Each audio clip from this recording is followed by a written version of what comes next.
नमस्कार साथियों, आज हम पढ़ रहे हैं साधारण ब्याज और ये साधारण ब्याज का हमारा दूसरा चैप्टर है या दूसरा भाग है। इसके पहले हमने कुछ सवाल देखे थे जो बहुत ही इजी थे।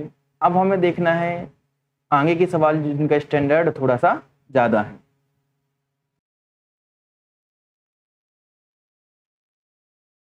हमारा पहला सवाल है,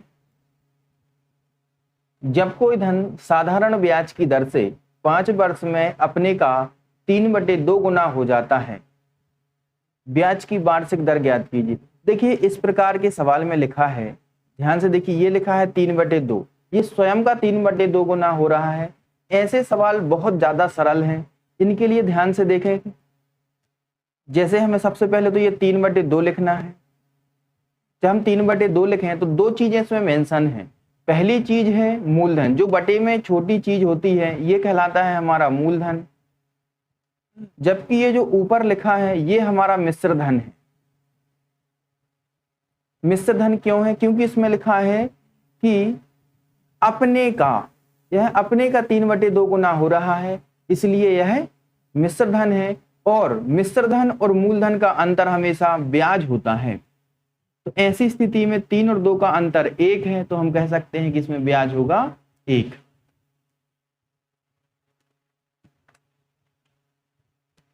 अब हमें निकालनी है दर। तो सबसे पहले हम देखेंगे कि हमारा ब्याज 1 है और ये 100% वाला है। मूलधन है हमारा 2, तो इसको हम बटे में लिखेंगे। और कितने समय में हुआ है, देखिए इसमें लिखा है समय 5, तो हम 5 से इसमें भाग देंगे। इस तरीके से 5 दूनी 10 और 10 से हम 100 को कैंसिल करेंगे तो सीधा 10 बार कैंसिल होगा, तो हमारा आंसर आ जाएगा 10%। और ये हमारा सीधा सीधा तरीका है, कम से कम समय में आप इस तरीके से सवाल को कर सकते हैं। तो हमारा ऑप्शन डी सही होगा। अगला क्वेश्चन देखते हैं। एक धनराशि साधारण ब्याज पर 4 वर्ष में स्वयं की 5/4 गुनी हो गई, ब्याज की दर ज्ञात कीजिए। देखिए इस प्रकार के सवाल में हम फिर से देखेंगे 5/4, इसमें 5 मिश्र धन है जबकि 4 मूलधन है। मूलधन और मिश्र धन का अंतर होता है ब्याज, जो कि 1 के बराबर है। पुनः उसी प्रकार से हमारा ब्याज 1 है और 100% का गुणा करते हैं हम इसमें, जबकि 4 मूलधन है तो इसको हम बटे में लिखेंगे। और कितना समय लगा इसमें, देखिए इसमें अभी 4 वर्ष का समय लगा है, तो 4 से हम भाग देंगे। इस तरीके से यदि हम 4 से इसको कैंसिल करते हैं तो यह 25 बार कैंसिल हो जाएगा, और 25 में 4 से भाग देते हैं हम तो हमें मिलेगा 6.25%। तो हमारा सी ऑप्शन करेक्ट है, 6.25%, ये हमारा ऑप्शन सही होगा। आशा करता हूं कि आपको बहुत अच्छी तरीके से समझ में आ रहा होगा। तो लाइक शेयर सब्सक्राइब जरूर करते रहें। किसी धन का साधारण ब्याज 3 वर्ष में स्वयं का 3/5 गुना है। किसी धन का साधारण ब्याज 3 वर्ष में स्वयं का 3/5 गुना है। देखिए ऐसे सवाल में अब ब्याज दिया है, इसमें धन नहीं दिया है। ब्याज का मतलब होता है जो मूल राशि पर प्राप्त होता है। वार्षिक दर ज्ञात कीजिए। देखिए इसमें लिखा है ब्याज बराबर, ब्याज है 3/5 मूलधन। अब अगर हम इसका पक्षांतर करते हैं तो हमें कुछ इस तरीके से मिलेगा, ब्याज बटे मूलधन। तो हम कह सकते हैं हमें आ जाएगा यहाँ पर 3/5। देखिए ब्याज 3 है और मूलधन 5 है, तो ऐसी स्थिति में को सीधा सीधा सवाल है, कुछ नहीं हमें करना। ब्याज है 3, गुणा करेंगे हम 100% वाले का, और 5 मूलधन है तो 5 से भाग देंगे। और समय कितना लगा है इसमें, समय लगा है 3 वर्ष, तो 3 से भी भाग देंगे। 3 से यहाँ पर 3 कैंसिल हो जाएगा। 5 से अगर हम 100 में भाग देते हैं तो हमें प्राप्त होगा 20%। और ये हमारा ऑप्शन बी करेक्ट है, 20%। देखिए कितने सरल सवाल हैं, देखने में लगता है कि बहुत कठिन है, लेकिन ये बहुत सरल सवाल है। अगला सवाल देखते हैं हम। 5 वर्ष में किसी धन का साधारण ब्याज स्वयं का 1/4 गुना है, ब्याज की दर ज्ञात कीजिए। इस प्रकार के सवाल में फिर से देखेंगे हम एक सवाल हमने देख लिया है, अब फिर से देखते हैं। पहला 1/4 गुना है, जहां पर 1 ब्याज है जबकि 4 मूलधन है। आशा करता हूं कि अच्छे तरीके से समझ में आ रहा होगा। और ये सवाल हम कर रहे हैं, इनमें किसी प्रकार के कोई फॉर्मूले या सूत्र नहीं लगाए हैं, परीक्षा के हिसाब से हैं, कम समय में जल्दी से जल्दी कर सकें। तो देखिए, इसमें हम देखते हैं कि 4 मूलधन है जबकि 1 ब्याज है। 1 गुणित 100 बटे इसमें समय है 5 वर्ष, तो 5 से भाग देंगे। तो इस तरीके से 4 गुणित 5 करते हैं तो 4 पंचे 20, और 20 का अगर हम 100 में भाग देते हैं तो हमें 5 प्राप्त होता है। तो हमारा आंसर होगा 5%, और ये हमारा ऑप्शन सी करेक्ट है। अगला सवाल देखते हैं। किसी धन का 7 वर्ष और 10 वर्ष के ब्याज का अंतर 150 है।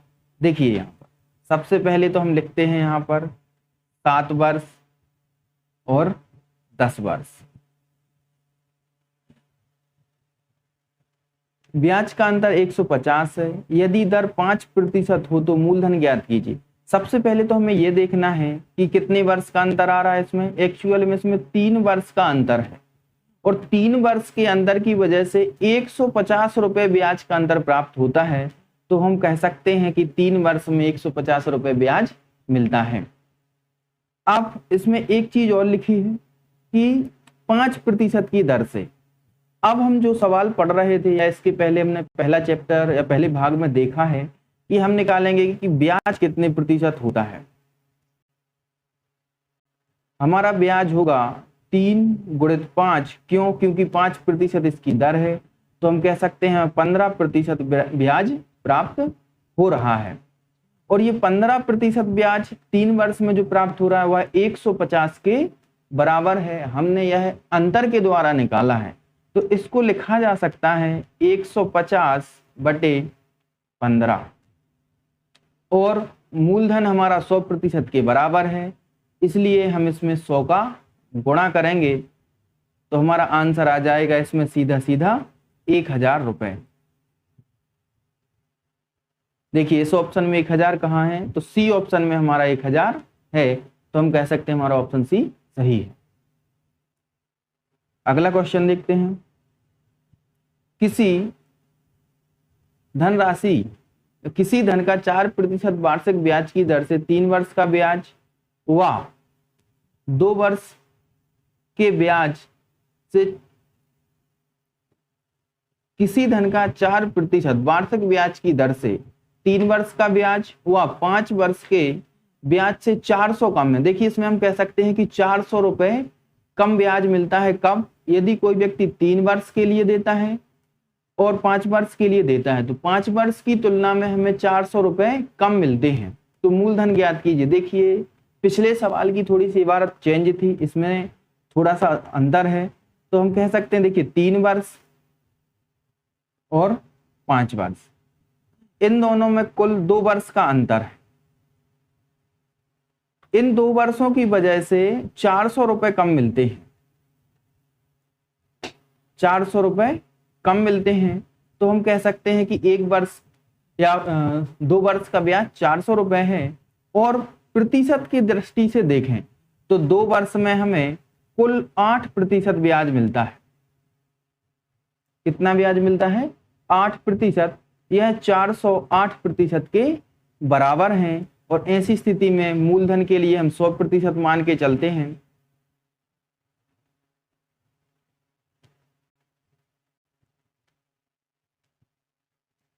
तो हमारा हो जाएगा 400 बटे 8 गुणित 100। 8 से हम इसको कैंसिल करेंगे तो यह 50 बार कैंसिल हो जाएगा, और 50 में हम 100 से गुणा करते हैं तो हमें मिलेगा 5000 रुपए, और ये हमारा आंसर प्राप्त होता है 5000। देखिए हमारा ए ऑप्शन करेक्ट है, जहां 5000 रुपए लिखे हैं। अगला क्वेश्चन देखते हैं। एक व्यक्ति ने बराबर धन एक व्यक्ति ने बराबर बराबर धन 6% की वार्षिक दर से राम को 8 वर्ष के लिए तथा श्याम को 10 वर्ष के लिए उधार दिया, कुल 2160 रुपए ब्याज प्राप्त हुआ हो तो धनराशि ज्ञात कीजिए। देखिए, इस प्रकार के सवाल में हमें ज्यादा कुछ नहीं करना है। सबसे पहले तो देखेंगे हम कि दर कितनी है, 6 है। पहले दिया है 8 वर्ष के लिए, तो यहाँ पर हो जाएगा 48%, और दूसरा दिया है 10 वर्ष के लिए, तो 6 गुणित 10, ये हो जाएगा 60%। कुल ब्याज मिलता है यदि प्रतिशत की दृष्टि से देखें तो 108%, और यह 108% 2160 के बराबर है। तो इससे हम डायरेक्ट निकाल सकते हैं हमारा मूलधन कितना होगा, या यहाँ पर हम लिखते हैं धनराशि, तो ये हो जाएगा 2160 बटे 108 गुणित 100। 108 से हम कैंसिल करेंगे तो यह 20 बार कैंसिल हो जाएगा, जबकि 100 कैंसिल करेंगे तो यह 100 कैंसिल नहीं होगा, गुणा करेंगे तो हमें आंसर मिलेगा 2000 रुपए, और हमारा ऑप्शन ही इसमें भी करेक्ट है। अगला क्वेश्चन देखेंगे हम।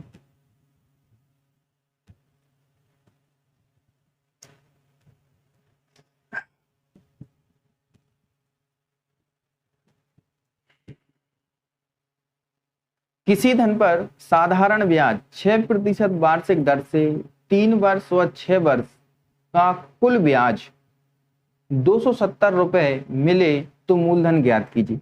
देखिए, यह पिछले सवाल के जैसा करना है हमें। इस सवाल में दर दी गई है 6% और पहला समय है 3, तो हो जाएगा 18%। इसमें दर 6 और अगला समय है 6, तो कुल हमें मिलेगा यहाँ से 36%, और 36 और 18 को हम जोड़ते हैं तो हमें 54% ब्याज प्राप्त होता है, जो कि 270 के बराबर है। 270 से हमें पता चलता है कि 54% के बराबर है, और 270 में अगर हम 54 से भाग देते हैं तो हमें 1% मिलेगा, और 100 से गुणा करेंगे तो हमें 100% मूलधन प्राप्त होगा। तो 27 से देखते हैं, 54 से सीधा 270 5 बार कैंसिल होगा, और 5 से 100 में गुणा करेंगे तो हमें मिलेगा 500 रुपए, और ये हमारा करेक्ट आंसर है 500, जो ऑप्शन डी में है। अगला क्वेश्चन देखते हैं हम। यदि 3 वर्ष का मिश्र धन 575 तथा 2 वर्ष का मिश्र धन 625 हो तो वार्षिक दर ज्ञात कीजिए। देखिए, सबसे पहले हमें क्या करना है, यहां पर अच्छे से समझेंगे।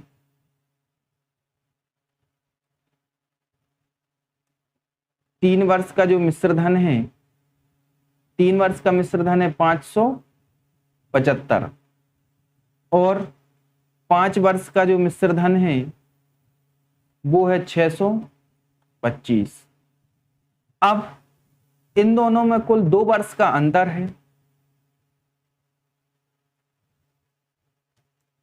2 वर्ष का अंतर है, और ब्याज में और राशि में कुल अंतर देखिए। राशि में जो अंतर हमें प्राप्त होता है वो अंतर प्राप्त होता है हमें 50 रुपए का।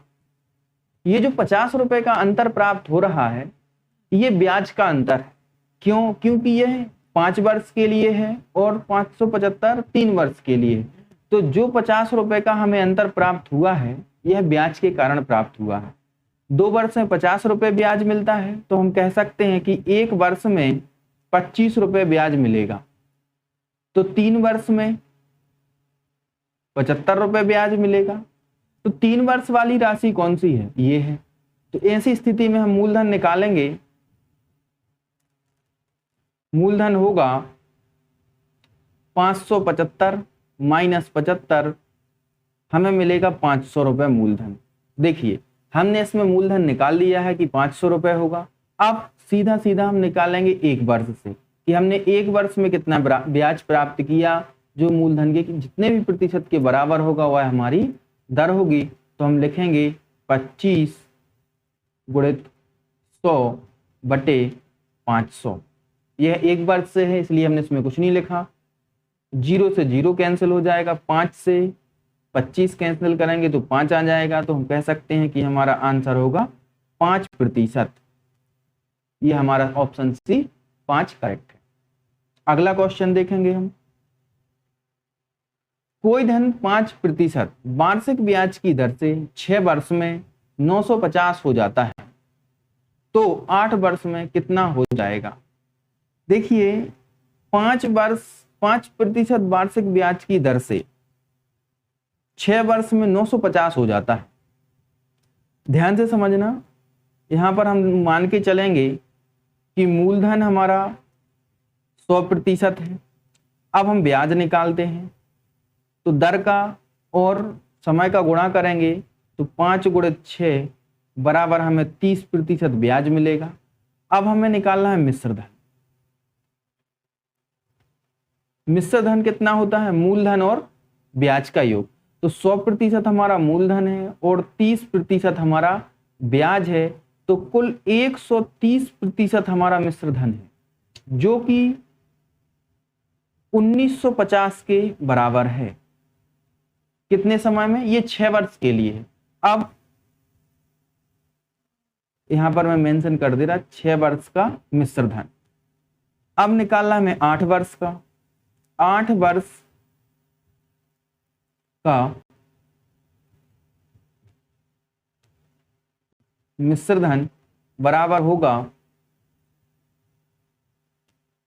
100 धन 8 × 5, तो इसमें आ जाएगा टोटल 40। अब हमें यहां पर 140% निकालना है, जबकि 130% के बराबर दिया है। देखिए अगर आपने प्रतिशत बहुत अच्छे तरीके से पढ़ा है या उसको समझा है, तो ब्याज के सवाल कुछ इसी तरीके से किए जाते हैं और आप बहुत अच्छे तरीके से इनको कर पाएंगे। तो इसको लिखा जाएगा 1950 बटे 130। क्यों? क्योंकि यह 130% के बराबर है और निकालना हमें 140 है, तो उसमें हम 140 का गुणा करेंगे तो 0 से 0 कैंसिल हो जाएगा। 13 से काटते हैं तो ये 13 से 15 बार कट जाएगा। 15 से 140 में गुणा करेंगे तो यहाँ पर 0 होगा। 15 चौके 60 का शून्य, हासिल आई 6, 15 एकम 15 और 6 21, तो हमारा आंसर प्राप्त हो रहा है 2100।